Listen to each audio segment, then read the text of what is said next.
Greetings, ladies and gentlemen. It is your favorite Dark Sorcerer here. And first of all, I want to apologize for the connection. It's a little bit delayed, namely because we got a extremely thick atmospheric storm passing over at my location. So it's kind of affecting the feed right now. So, but today, anyways, I want to kind of discuss a little bit about the last couple of years. It has been such a great journey this far.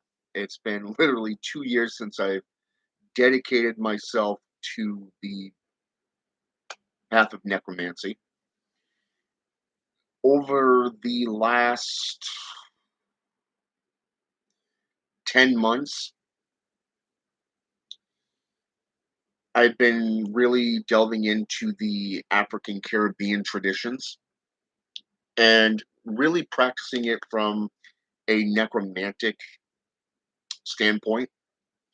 I've been performing a lot of rites and a lot of rituals, hitting the meditation process quite heavily, working with mantras, working with breathing exercises, working with divination, such as the Black Scrying Mirror, pyromancy, even, and getting into the old ways, not this new age bullshit that claims to be the old ways.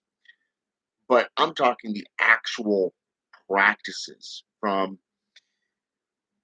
astronomy, from working with metals, working with crystals and gems of various sorts, working with bones divination, such as bone tossing. Working with bones of animals. You know, working with seals, calling on spirits repeatedly, working within a formation of spiritual conjuration. And lately, over the last month or so, I've been doing rites and rituals within a descending aspect. Think of it as ascension. When we go throughout history, we have stories of ascension into the underworld. You look at Astarte, Persephone, Homer's Odyssey, for an example, speaks of a journey into the underworld. You have the different levels of the underworld by Dante's Inferno. Okay, you go into Paradise Lost, the journey within spiritualism, and such. I mean, the old world is full of the gnosis of this type of journey from Sumerian, Akkadian, Babylonian, Middle Eastern traditions. But more so when you get into European traditions, you have things like Kakashi the Immortal. This is a necromancer that's made a deal with Baba Yaga in Slavic witchcraft. And like I said, this is also a path that has led me back into the African Caribbean tradition. I've always been fascinated with the Haitian Voodoo system. So over the last year, since last fall, I've been delving heavily into Haitian Voodoo, practicing it, doing the initiation rites of the self-initiation rites, and because there's really nobody in my area currently that practices voodoo from Haitian Voodoo or any voodoo system. Okay, so this has actually led me right back into a couple of systems that I was initiated into 10 years ago. It was actually 10, 11 years ago area. And when I was living in Tucson, Arizona, and that's Santeria and Pedro Mayambe. Now, I never really delved into it on a serious level back then. So here I am. I'm doing all this research, all these practices, and I'm right back where I was about 10 years ago. within these systems of Santeria and Pedro Mayambi, getting into Beloved Death, Santa Morte even. And I'm beginning my journey into Bergeria even. So, I mean, all of these things can be viewed as a form of necromancy because it's associated with working with spirits, working with black magic, working with forms of sorcery that most people don't have the balls to delve into. Okay. Some of the rites are more heinous, more bloody, and a lot of the modern world is really watered down to this. They don't have the stomach for videos or for practices within, say, for an example, just Haitian Boudin alone, within Boudin alone. But when you get into some of these older Caribbean traditions and you start seeing how they end up getting things like green cards so they can afford chickens and goats and other types of animals that they do their rights with, and then you end up with all these how should I say, these activists out there that you know, they get into these systems and it's like, okay, this is a Pato Mayumbi site. There's a lot of farms around here that you can see the machetes, you can see the skeletons. So, oh my God, we're into necromancy now. You got these groups like down in Florida where this one group is literally they get in contact with the law enforcement because they find bones that like human bones, animal bones, things like goat or deer antlers, with skulls and stuff like this. So there's a lot of these groups out there that really are massive activists against religious organizations. So, I mean, when you get into these traditions and you start learning why they're performed this way, you're getting back into the traditions that you were initiated into originally. You're really beginning to see them as how should I say this, a much more clearer variation of necromancy, especially now that you've been, a practicing apprentice of the brand, of a necromancer for about a year now. But also, you've been a practicing necromancer for about 2 years. So now you have a much greater understanding of the rites, the rituals, and why things are done the way they are. So when you get into these things and you start going through history, mythology, you start getting into the heritage, the actual community practices and everything. Everybody, you know, has an opinion of it, and it's funny because it was once said that opinions are like assholes. Everybody's got one, and it's funny as all hell because it's actually true. I can't tell you how many people have tried asking for some resources, references and stuff like that. And I've given it to them, but they don't want to see it. Especially from my journey. It's like, why don't you just take what I've given you and go out, research it. It may lead you into areas that it hasn't led me. Maybe it's something I've missed, and I've always said that.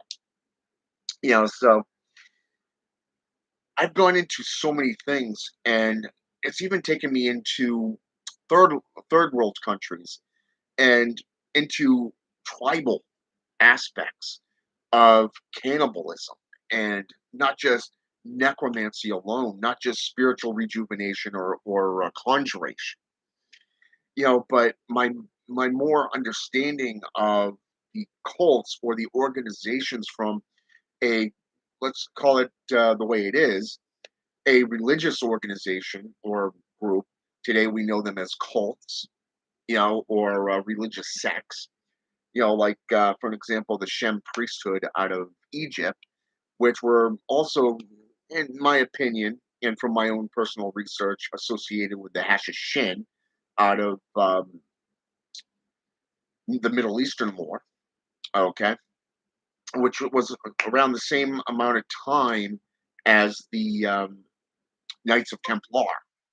So there's a lot of different organizations. I think I did a post on Facebook a few weeks back that had at least a half a dozen to a dozen different organizations that were considered to be religious or sects, but also um, warriors as well. Not just from a JCI perspective, but from a left-hand path perspective. You know, and it's been a mind-blowing journey. I've already written um, at least 3 essays on necromancy alone, just within 2 years. And I'm talking about 4,000 words a piece. That's 4,000 words per essay. Okay. And I'm currently working on my fourth. And I've got about two to 3,000 words just in that one alone.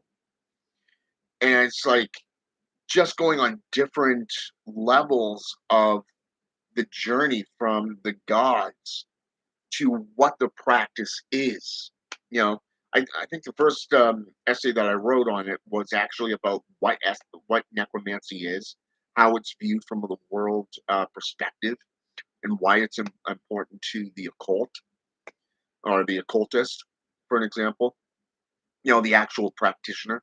And then the second one, I went into chiromancy, which was more into the gods and the spirits.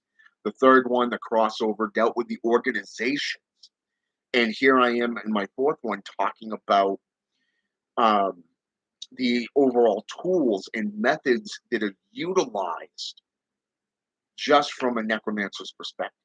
So, I mean, 2 years, I couldn't believe it. I was earlier this morning. I was just researching and studying, and it was funny because I was doing some crossover readings between some different path workings, like the laws, the creeds, the actual views, commitments as devouts, practitioners, and it just dawned on me. So I typed in this one word, you know, and it was funny because I found it in two different methods here. Number one,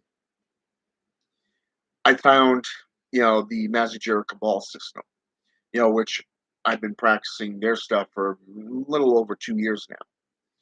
So,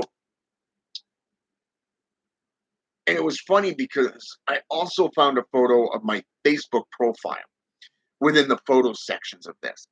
And it's like just in 2 years alone, I've seen my photos come up twice. One was on the spirits, and another one was on necromancy. On the this one right. And it's funny when you see yourself come, your photo come up, your personalized seal come up, and it's like, yep, that's how you know you've actually made it into the big time, at least from a Google search, perspective, is when you can type in, you know, something like a rite or a practice or some kind of occult method like meditation, for an example. In this case, it was a Middle Eastern term for a dissension type of magic, and it was done through meditation and mantras. And just to see my seal come up, it was like, damn. So it was there. So I got to thinking about this because just over the last month, I've had to disperse of an enemy that is just refusing to learn. But on the same note, I've been working with my own personal rights of necromancy. I'm talking divination, scrying mirror, working with pyromancy, dealing with just the void meditation in general. And I've been being led, like I said, into these African Caribbean traditions. And and I was thinking about this because of the fact that on one hand, my mother's side of the family is Christian, it's solely Christian. Okay, at least from as far back as I can determine. Okay, I have no communion with my mother's side of the family because of the fact that we just have nothing in common. Okay, just nothing in common. The only time they want anything to do with me is when it suits them, and outside of that, it's only when I initiated contact with them, and it's just like, what's the fucking point, So over the last 10, about 7 years or so, I've but I met my father. I've been getting to know him, found out that I'm also Native American. And if you think about the African Caribbean traditions, we're talking heavy locations of Indians, okay, in the south of the US.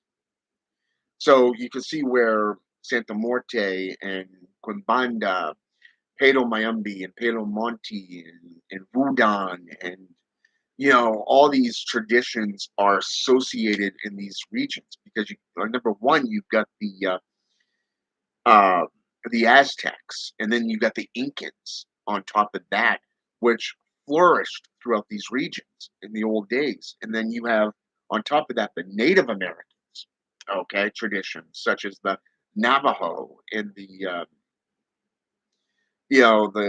Penobscots and the Passamaquoddy tribes. There's so many different tribes, throughout the U.S. It would take a while to explain all of them, but I'm not going to get into it. But so I mean, you can see where my studies within my family line. I've traced my father's side back at least 6, 7 generations, and that's also including my son as well.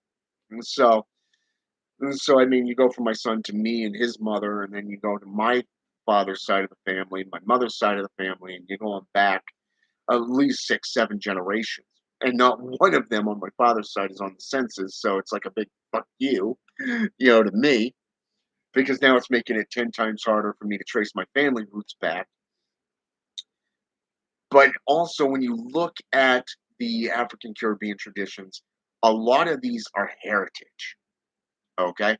I'm talking ancestral lineages. So it kind of with my patroness that I've been working with through the tower that I'm associated with and the necromancy practices, I've been being led back into my family line for some reason, and I don't understand why.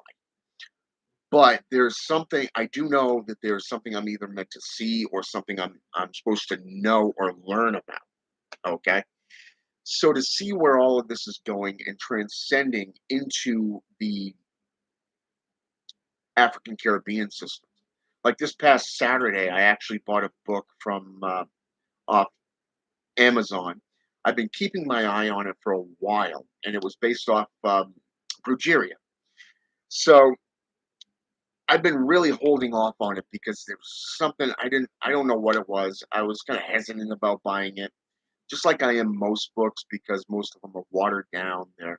They're just splashes of truth and lies and nothing really based off folklore or actual practices. And then I started with a few people that I'm associated with that I've been following. Um, you know, one of which practices Santa Morte. Okay. The other one comes from a Bulgarian family lineage. So, and I've been friends with this guy now for probably about 3 years, if not four. Uh, and so he's got a firm foundation. I've talked about him before, and he refers to me as just being just an occultist. So whereas he's a brujir, a brua, a brujo rather, a brujo is the Spanish term because he's a male practitioner, and so I mean I've had a lot of good conversations with this guy, and I've watched all his videos that he's put up on Brujeria. So I know he has a firm foundation when it comes to Bulgarian sorcery. But to see a practitioner that I've been following now for probably about a year and a half to 2 years when it comes to Santa Morte, Janelle, what's her name? Where's my cell phone? Ah, here it is. I just realized I left the flashlight on. Um, just a sec here. I'll pull it up so I can actually get you her name. Um, Morte. Just type in Santa Morte here. All right, Janelle Longoria was her name. Okay, you can find her on YouTube and Facebook.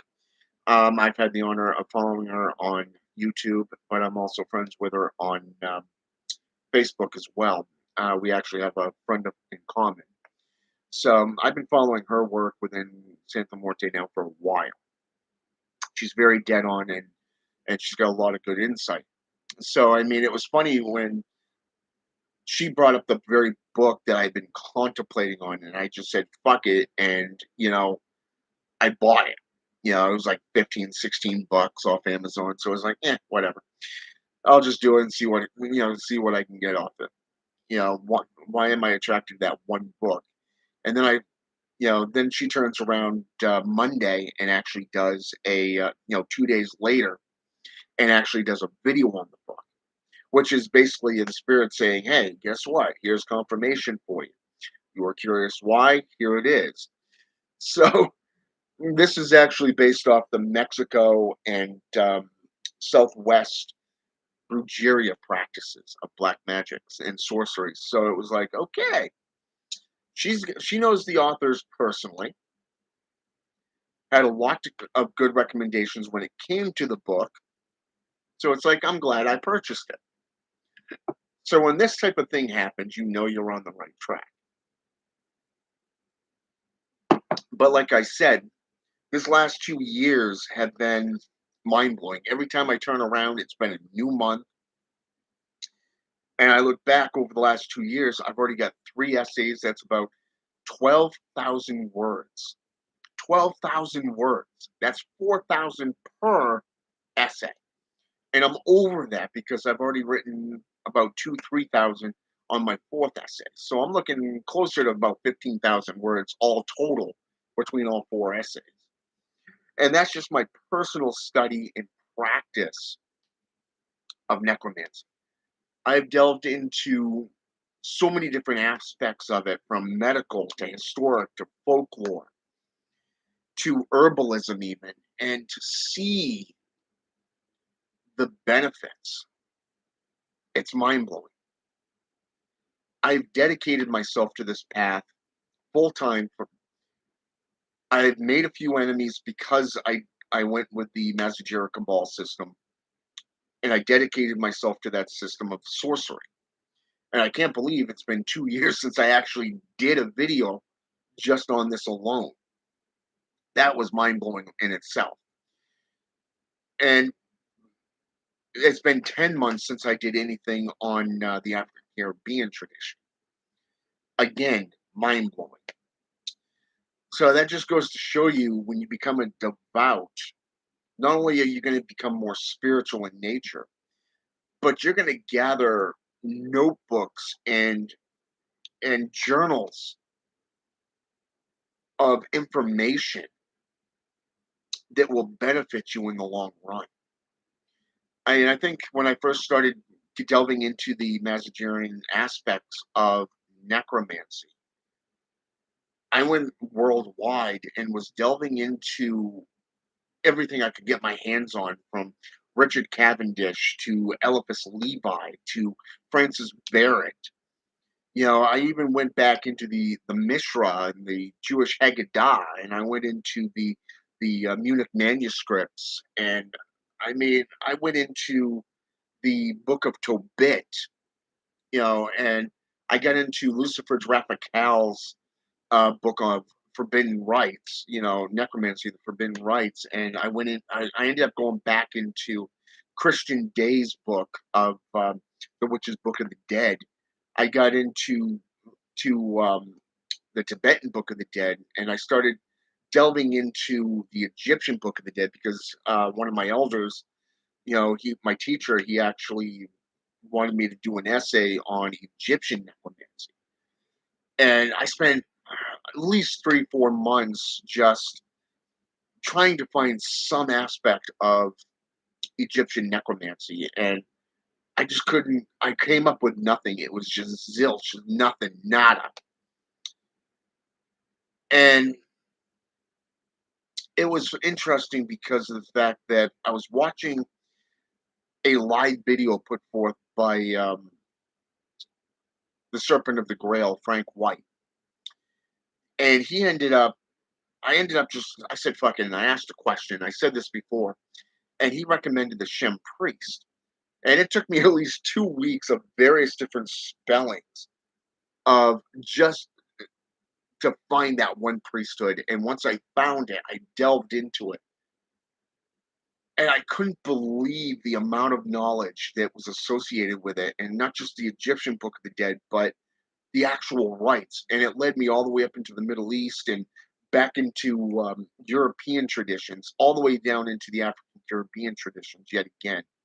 And it's just magnificent. That's all I got to say. It's just magnificent. And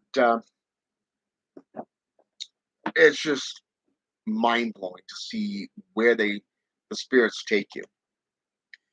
And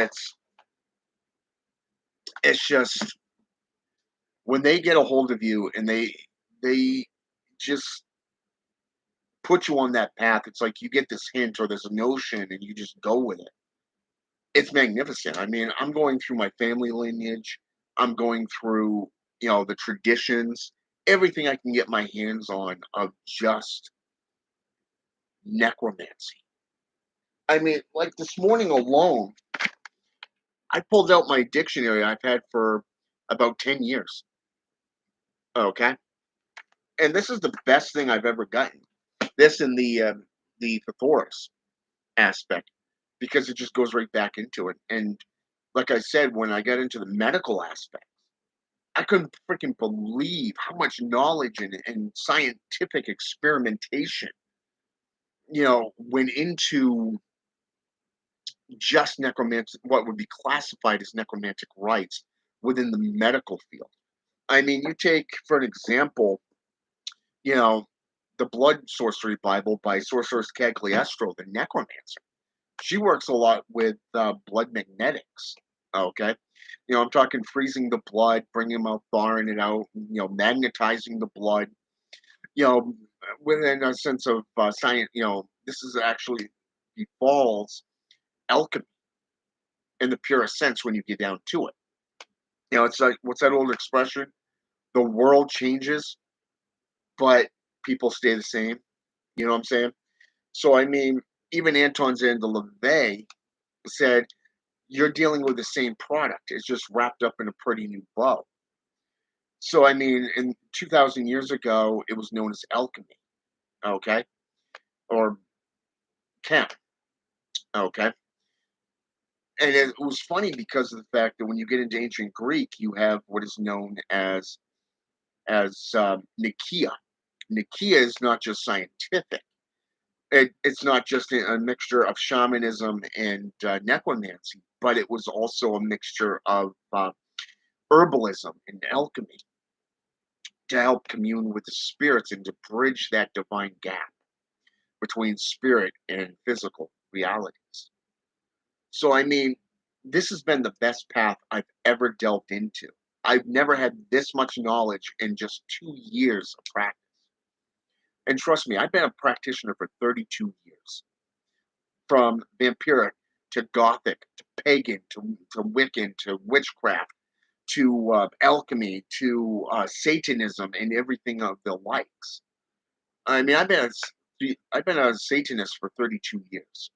Literally, 32 years I've been a Satanist, and here I am traversing so many different traditions over the years that now that I'm in necromancy, it's taken me right back into those traditions, but with a much, much clearer definition. And it's funny because I have looked back at the last 2 years and it's the growth and the maturity within the practices, how much time I've put into my studies and practices, how much dedication and commitment I've made to this path. The devout practice, becoming a devout practitioner into this area. And to answer your question, Mother Eldra, Yes, I do have that book. I've also got Dante's as well, RBL's as well. So I mean, yes, a lot of their stuff is actually delves into the comparison to what I've already studied and practiced. So, but they don't touch on everything in those books. They don't touch on a lot of what I've come up against. And when I first started delving into the African Caribbean traditions again, I went to my elder. I was met with I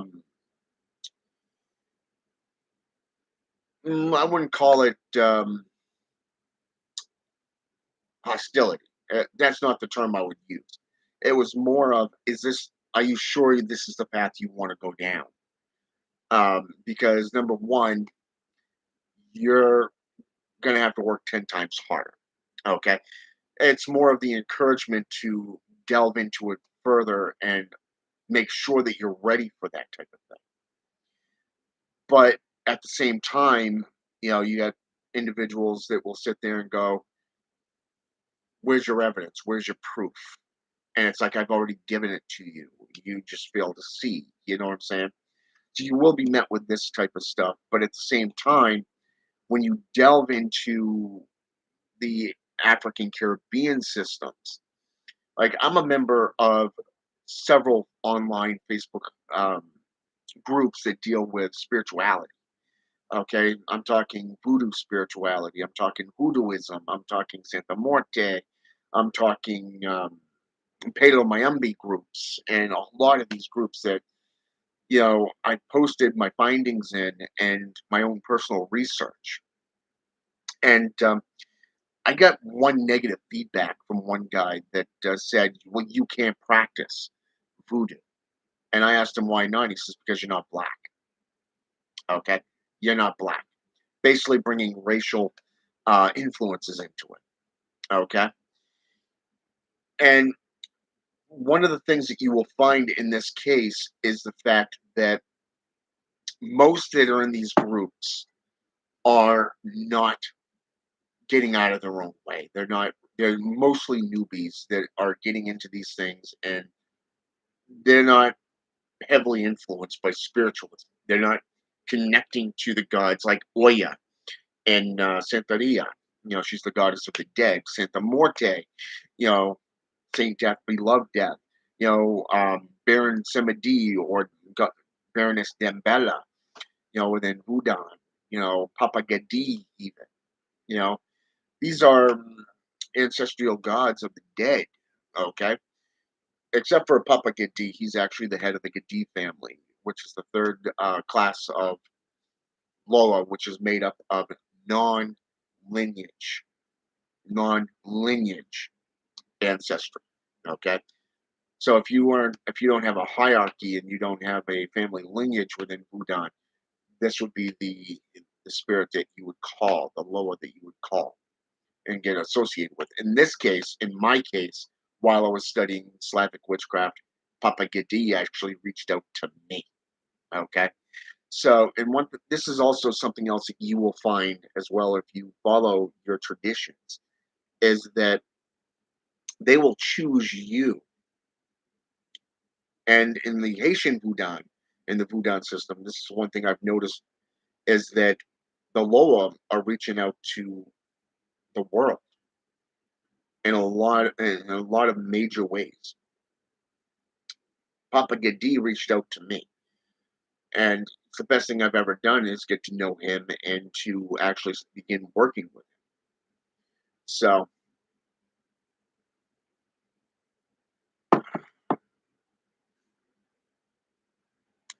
true, but you got to remember also that in Voodoo, if Bandai or Bandi, depending on how you want to pronounce it, depending on the system, if it's Haitian, Creole, or African based, the supreme god, if he denies it, there's nothing you can do about it.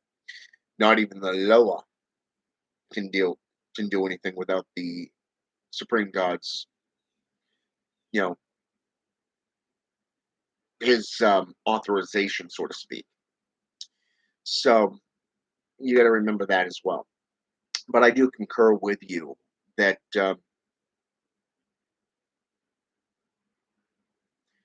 I would recommend meditation, work with seals, get into herbalism. Certain herbalism concoctions can help you. It, well, first of all, what I would recommend is look at your own path. Okay, I would recommend that you look at your own path. If you get into the old traditions of alchemy, one of the things that, like, say, for an example, if you're getting into the Da'at system of magic, which is the tree of death in Hermeetics, and you're dealing with, say, necromantic rites, I would recommend concoctions dealing with poisons, okay? Things that will help you bridge that plane of existence. If you're into Satanism, I would recommend experimentation. Look at different things such as different designs, different setups. Over the last 10 years alone, I've had maybe 15 different altar setups, and I've given it ample time to build up the energy and the current. My current setup is very much spiritual. I have gates, I have portals, I have circles of empowerment, and I even have wardings and seals and planetary symbols within alchemy. So, I mean, there's a lot that opens you up to it, but one of the biggest things that will play into this is meditation. Mantras help you relax, but meditation, depending on the level and the commitment that you do, I would recommend getting into breathing exercises. Look at the yogi and the Tibetan monks, the Zen priests, and Hermetics even. Get into yoga. Okay, a lot of these breathing exercises do help. They oxygenate the blood, help you. You're talking about oneomancy right there. The dream realm is oneomancy.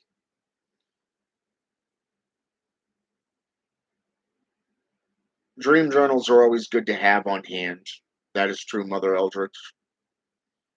I would recommend having three types of journals, really. You want your grimoire, so you can jot down all the symbols and the signs that you're seeing.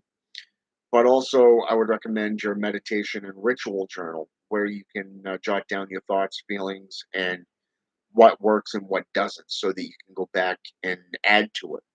Now, a dream journal, on the other hand, is something completely different. When you're performing oneomancy and you're dealing with a meditational journal, you're going to be seeing a lot of chaotic things that seem to appear and disappear at random. A lot of times, it's a lot. How should I say this? Sporadic. It appears as quickly as it dissipates. You only get a small doses which you come to, so you want to write it down and you can reflect upon it. It's also will help you when you are doing rituals and rites in the future, because you can refine what you're seeing and what you're being led to from the spirits, not just your subconscious. Certain traditions state that everything we already have, and it's based off our subconscious mind. Others refer to it as spiritualism, where the spirits and the old gods will come to you and grant you the knowledge, just in small portions, just small. How should I say this? Increments, so that'll help you learn and grow on your own.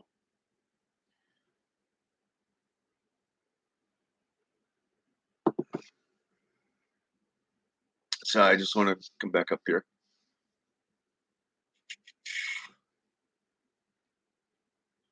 And yes, it is very much awesome how they've led me into this stuff. And I've really been delving, like I said, Mother Eldritch, is I've been really delving into the family heritage a lot. You know, ever since I got into the African Caribbean traditions again and getting into necromancy, I've noticed one thing: a better understanding of who I am and what I'm about, where I want to be, and it's very interesting. Um, Devil traps. You're talking Solomontic traditions.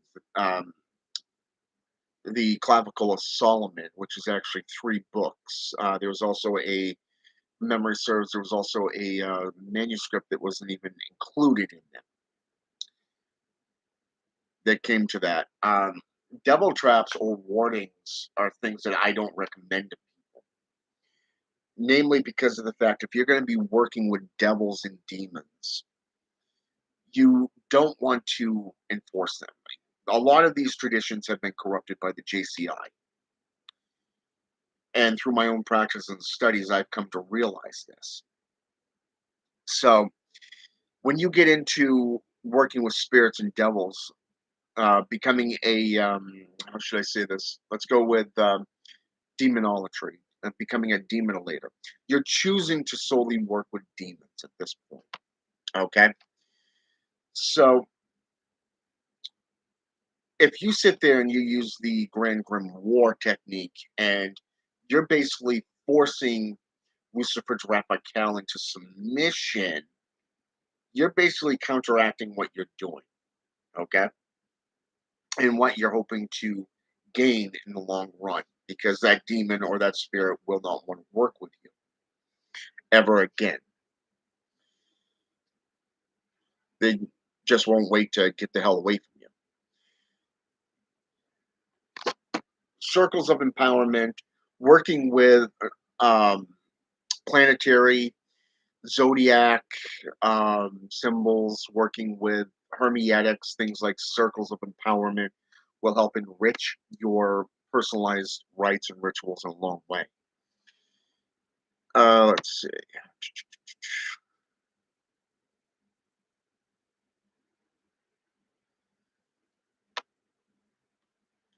But you can actually put up protections. One of the things that I would recommend is utilizing things like wardings, reversals, protection type stuff. These things will actually help you to, if anybody sends a curse your way, you can reflect it quite easily. If baneful spirits, like say, if you're working solely with demons and a celestial decides, hey, I'm going to join in on this, guess what? There are seals and symbols that will sit there and go, oh my God, I can't look at this. When it comes to the celestials. Personally, I believe it was E.A. Wedding in the book of the Abaddon, the Grimoire of Abaddon, I think it was. I actually have it. There's also I have about 3 of them. I have one for Abaddon, one for Belial, and I think I have one more, if I remember correctly, just from the gatekeepers alone. He did a ritual where he literally banished and condemned the top 4 archangels. I actually performed that right myself, and I also put up a seal from the Jira, and I'm not going to get into that because I'm not permitted to. So this particular seal literally will cause so much agony that it was fun. It was kind of cool to see how that actually reflects. My better half, who is a Christian, won't even enter my sanctum to get stuff. She will ask me to go in and get some of the stuff that she needs out of that room because we also use it for storage as well. So I mean, she won't even enter that room at all. It has nothing to do with what I practice. It's more the fact that she avoids it like the plague. Okay, my son, he loves it in there. He will come in and follow me in and just like, whoa, what is that? Like lately when he comes in behind me, he'll look at it and go, oh, skulls, skulls. It's like, that's right, they're skulls. So I mean, he loves it. He loves my altar room. So, but yeah, so I mean, you really want to be careful with what you're talking, what you're getting into when you get into traps and seals and stuff. And I would recommend getting into EA weddings aspect. The Black Scriptures. There are locations. I would recommend if you want to get into the Black Scriptures or any of the Mazagir Cabal system books. I would recommend going to the Mazagir themselves. Okay, you're still going to be spending an arm and a leg, so to speak, for them, but trust me, it's worth it. You can also go underneath eBay and find them under there. You're just going to be spending thousands of dollars on them, on that one book. So I mean, I think there was one book that was like $1,500 to $2,000. I think one was actually asking for, what was it, like a million or something, if I remember correctly. Luckily for me, I already had them, so I mean, it's all good there. So I mean, but yeah, you really want to get into that stuff. Uh,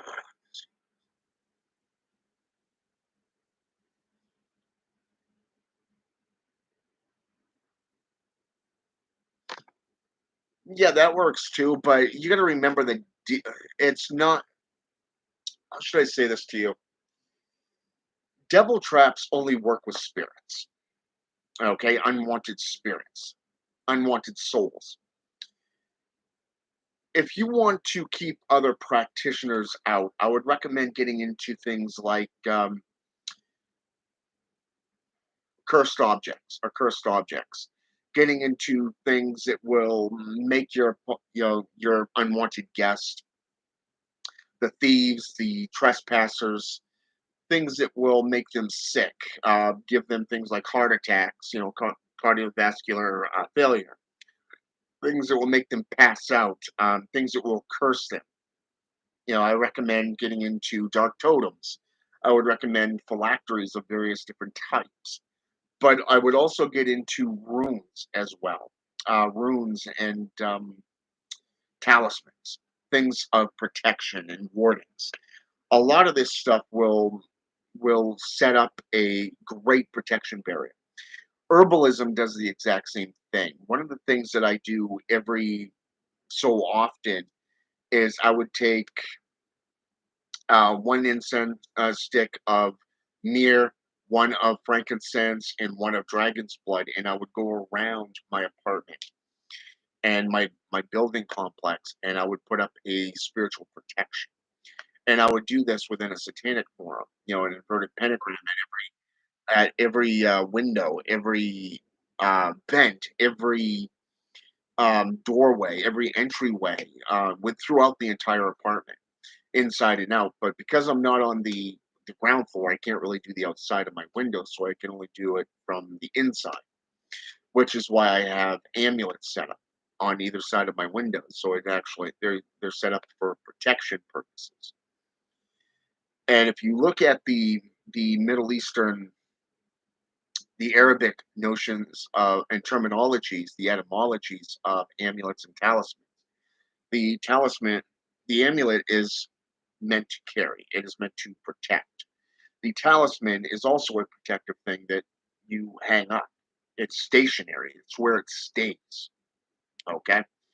If you're using runes, I would recommend getting into clay. I would recommend getting into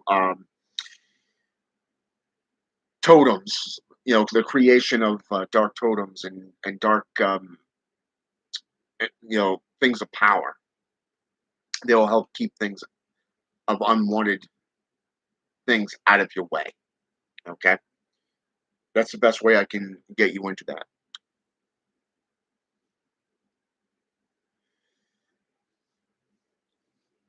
Unfortunately, I cannot give that, Mother Eldritch. Like I said, when it comes to the Cabal stuff, I am not permitted to speak on that. I would have to go to my elders and ask permission on what to say and how to say it.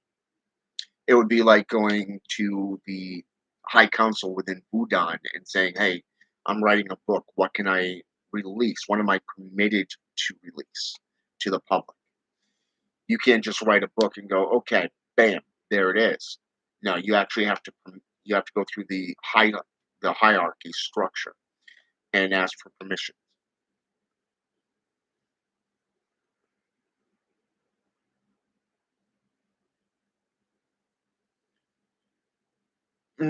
That's actually true. There was one rite that I've been performing over the last month from that very book, and I've been working with with my patroness on that alone. So,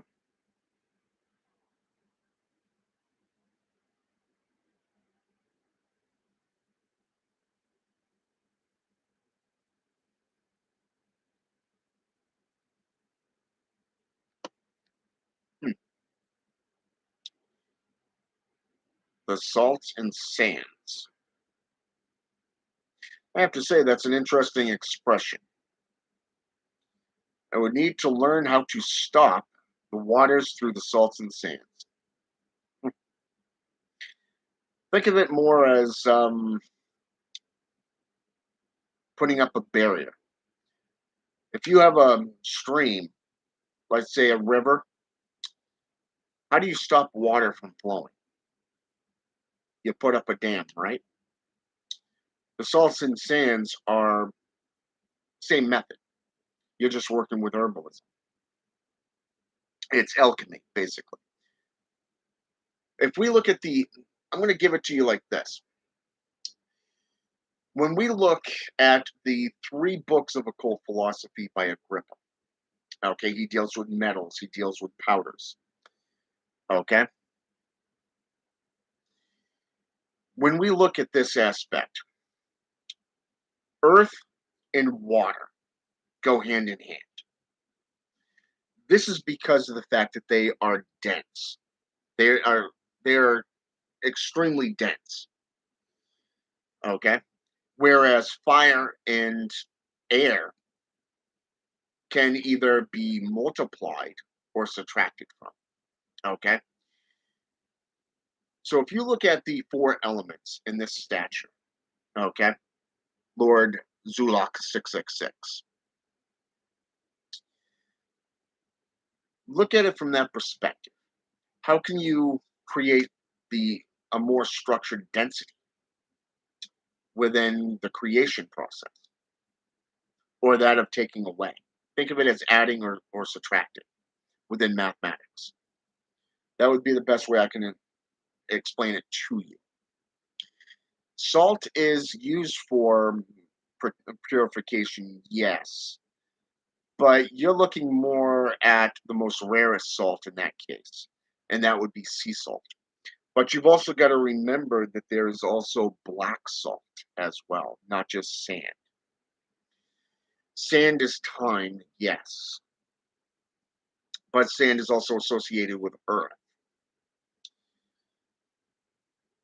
whereas salt is associated with a combination of air and water. Okay.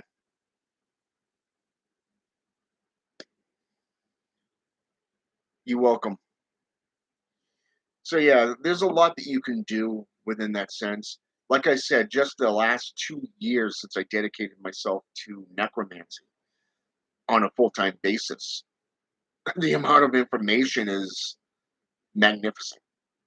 I couldn't I haven't gotten this much in 10 years, but I wasn't actually looking either. So that I thought I was doing good by just being a Satanist within my studies and practices there.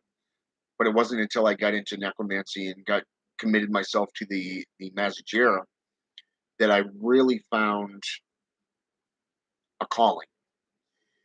It was really something that really fit me personally, and it's led me into a lot of different areas. So, but yeah, like I said, I would recommend the books of occult philosophy to you, Lord Zuluk 666, and that's by Agrippa. Okay, there's also a fourth one that was more modern, and I believe it was forwarded by Donald Tyson, if I remember correctly. The fourth one was actually pretty good. I actually enjoyed that one too, but I was more interested in the first three, the original three, because he got into plant. He stuck to the alchemical base, the 7 rare metals. He got into the zodiacs, the 7 planets. He got into a, a lot of the old ways, and it was just it's my it really. I actually got right back into that. I literally got right back into that, and it was I couldn't believe it. That was actually one of the books. Like I said, I got into Nicholas Remy's book of witchcraft. His book Demonolatry. I got into the Discovery of Witchcraft by Reginald Scott. I started going in through all the old scrolls and you know works like the Mishra, the Zohar, the Book of Tobit, the Munich manuscripts, the Jewish Haggadah. And I'm talking all these old ones that go all the way back to cuneiform and beyond. I'm not talking this new age bullshit. I'm personally, and I'm going to tell it to you straight, I have no use for this new age bullshit. I really don't. I find it to be watered down, corrupted. You want to get into the good stuff, you want to get into the real stuff, go back to the 6th century. Okay? I'm talking the 13th century back to AD, BC, even. Okay? Because that's where the truth lies. I mean, go into the Hexa, the Eshi, the Aji, um, the Strega, even. Get into the Necromancer, man. Get into necromancy and the old terms and the old definitions, and you're going to be seeing a whole wide range of things.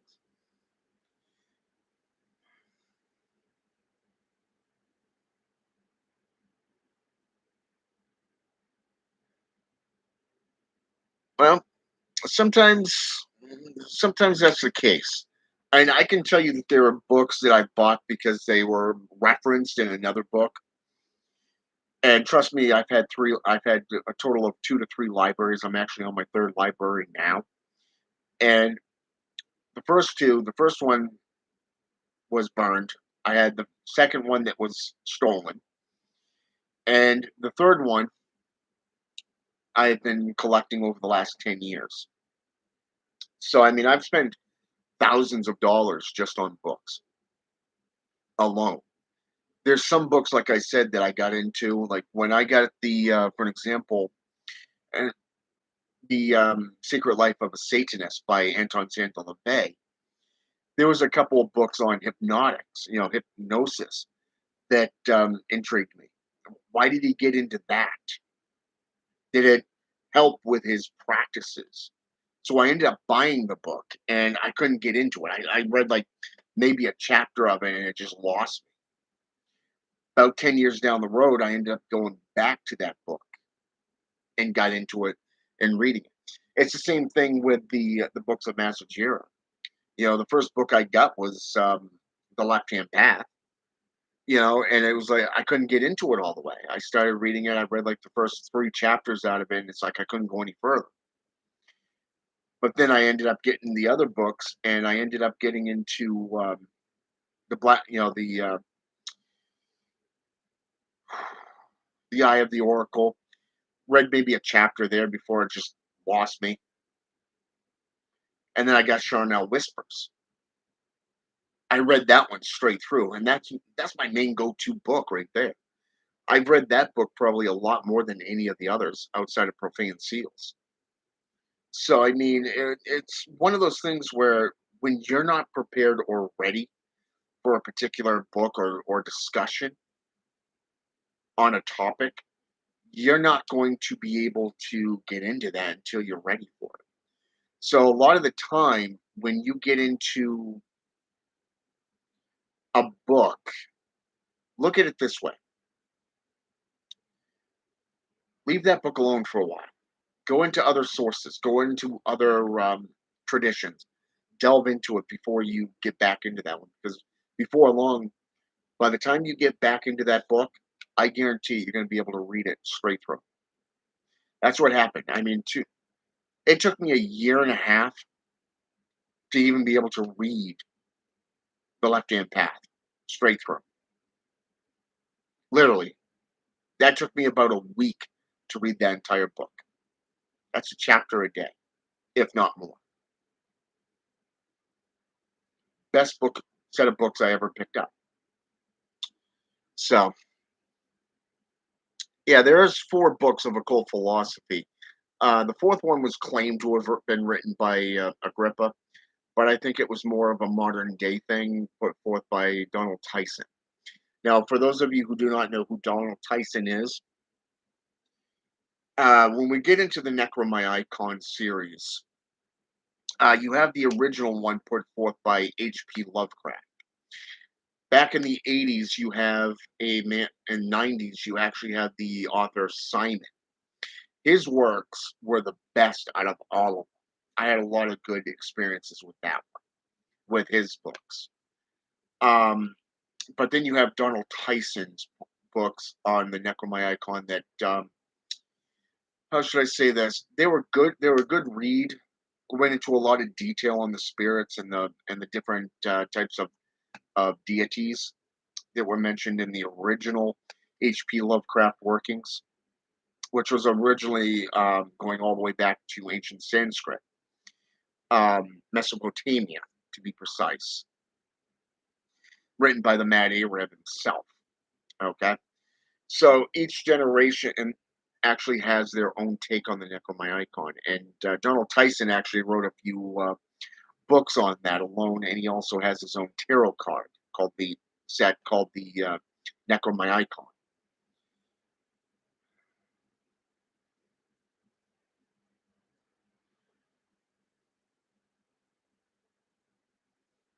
So, but yeah, he ended up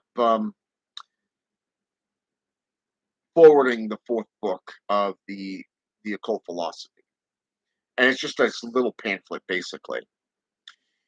Now, personally, if it was me, Lord Zoolock 666, I would recommend just sticking to the 3 books of occult philosophy. That's just my opinion, though. You do what you got to do, but like I said, I'm just giving you my personalized opinion. And like I said earlier, opinions are like assholes. Everybody has one. So it comes down to what interests you, though. So, the inner science of self illumination, modern day working, really. But I haven't read it personally, but I've heard it's got some good views. So, but yeah. So, Divis, did I pronounce your name right? Deivis. Devious. Or Devis. Maybe. I don't know. Uh,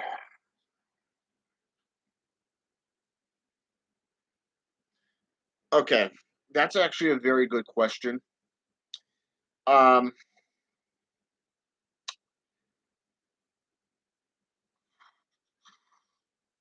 what I would suggest to you is go to the website. Okay. Number one, submit your email. Okay. Apply to become a disciple. That's most you can do for right now. Get into the hierarchy and all that, and go through the discipleship package and all that stuff that's connected to the new site. I've actually been studying that site heavily over the last few months myself because that disciples package has actually been brought up to me several times by a couple higher ups that and it's and when I first started, I can tell you that nobody really introduced me to that concept. So when I put my email in back when Summish Dreadwood was actually the head of it, I ended up getting a PDF and a couple other PDFs through my Gmail, but that was about it. Outside of that, it wasn't until I delved into it myself and started getting the works that I understood exactly what it meant to become a devout in that system. But it's not up to me if this individual, on who you contact and why they don't reply. Like I said earlier, I'm not permitted to speak on that type of stuff. I'm not permitted to speak on the rites, the rituals, and all that stuff that is associated through them.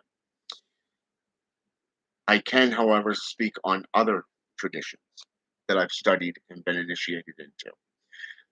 But that's what I would suggest to you. They do have a YouTube channel. Get into that. Like I said, go underneath their new website. You know, you can just type it in on Google. It'll come up. You can also, from what I understand, you can also go underneath the videos. I believe some of them actually have the new website. There's a Facebook group. There's also the there's actually a new Facebook group for, as you said, Kane Surreal has his own Facebook group now. I want to say it's the Grand Lick, if I'm not mistaken, on Facebook. It's a Facebook group. Check it out if you want.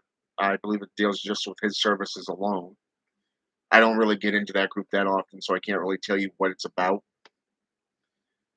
And like I said, no, I'm not gonna. I cannot speak on anything to do with the Master Jira. So I can only tell you about my personal experiences. No, that is the answer that I have for you, uh, Loki, on that question. I am just simply a student, a devout. So, but anyways, time flies when you're having fun. 1 hour, 7 minutes, and 11 seconds and counting. Damn. Okay. But yeah, like I said, my personal studies have become, just in 2 years of dedicating myself to necromancy and the various different traditions, have revealed so much information. I would recommend that if you are going to get into a system, dedicate yourself fully. Don't sit there and dip a toe in. Don't dabble, because you're not going to learn anything. You really have to put your, how should I say this? You really have to put your unyielding commitment to these systems. Like I said, I've been studying Haitian Voodoo since last year. Over the last few months, I've delved back into the Caribbean systems, and I'm just now getting into Bulgaria. Okay, so, but if you want to get into the old ways, I would recommend literally just delving into the old ways. Get into the first, second, and third dynasties of Egypt. Go back to ancient Greece, ancient Roman, Proto-Roman, and Proto-Germanic, even. Get into Slavic witchcraft, get into Swedish witchcraft, get into you know, compare the systems and really move through that proverbial minefield. That proverbial minefield is something that you're going to find fascinating. You're going to find overlapping things. And if it doesn't overlap, don't go with it. But if it does overlap, that's confirmation that these systems have actually been intermingled. And that overlapping portion is something that you might want to pay attention to and delve further into. All right. But for now, I'm going to get off here. I'm going to go back to my studying and practicing. And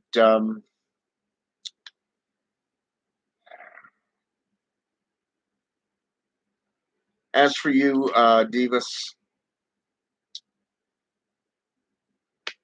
just just get into the website and just follow it. Apply to become a disciple. That's all you can do. The rest is up to you and where you take it.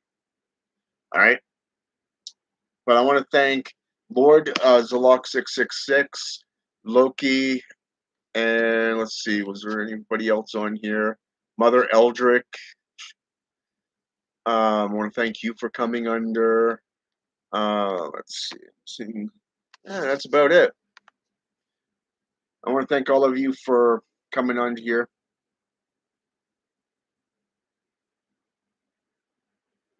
Well,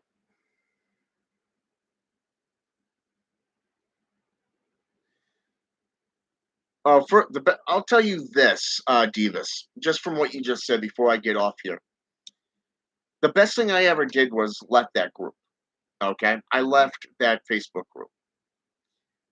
I found it to, in my own personal journey, I found it to be a limiter. Okay, it limited me from being what I can truly become. Okay, nobody's going to help you in any given system. Your personal growth is yours and yours alone. Um, but I can tell you this, that there's a lot of changes going on, a lot of things that are being done from what I'm told, and I can only speak upon what I've been told. Is there's a lot of things that's being done and overturned, things that were being dealt with, and new things being put into play. Okay. So just because you haven't had a response doesn't mean you won't. My advice is to keep sending an email. Okay. They may have just simply been too busy to reply. Okay. But as for the Facebook group, you can apply to it. It's up to you. You can get into it. If you got banned from it, then there. I do know they've had a couple of different Facebook groups based off it. So between the old elder and the new one, but outside of that, like I said, just keep sending the email and notifications. That's all you can do. All right. And you welcome Lord Zoolock 666. All right. Have a good one. And Loki, if you're gonna post something, at least be true to your conviction and keep it up. Okay. Just saying. Retracting a comment basically tells people that you're hiding something. Okay. That you're not true to who you are or what you're saying. All right. Just a little FYI on that one. All right. You welcome, Divas. Have a good day, and until next time. Oop, I got to remember that's not the button to do that. All right.